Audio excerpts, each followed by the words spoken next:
غم نہ کرو، اللہ ہمارے ساتھ ہے۔ بے شک اللہ تعالیٰ توکل کرنے والوں سے محبت کرتا ہے اور میرے لیے میرے کام کو آسان کر دے، اور ہر حال میں اپنے رب کے احسان کا ذکر کیا کرو۔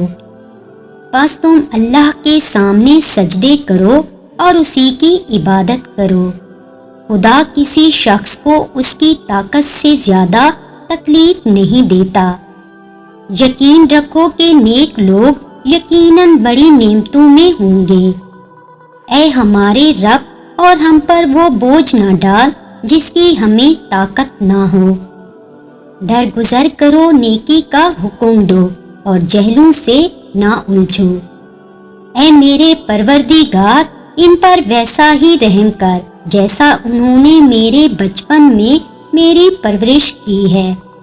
اے رب، ہمیں بہتر سے بہتر کی طرف اور خوبصورت سے خوبصورت ترین کی طرف لے جا۔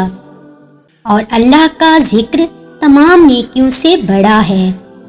جس نے بھی جھوٹ گڑھا وہ ناکام ہی رہا، اور ہر کام کا ایک وقت مقرر ہے۔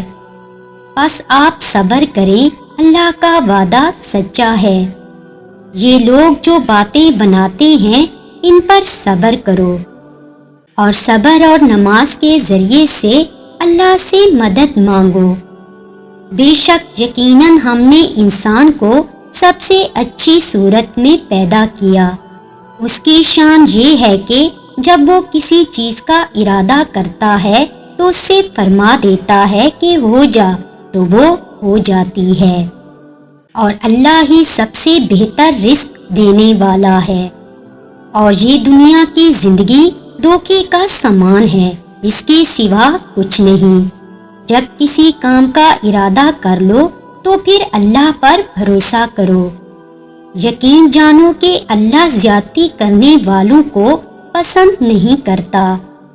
جب بھی گناہ کی طرف مائل ہونے لگو تو 3 باتیں لازمی یاد رکھو۔ اللہ دیکھ رہا ہے، فرشتے لکھ رہے ہیں، موت ہر حال میں آنی ہے۔ جب کوئی دعا کرنے والا مجھے پکارتا ہے تو میں اس کی دعا قبول کرتا ہوں۔ اور تمہارے رب نے فرمایا، مجھ سے دعا کرو، میں تمہاری دعا قبول کروں گا۔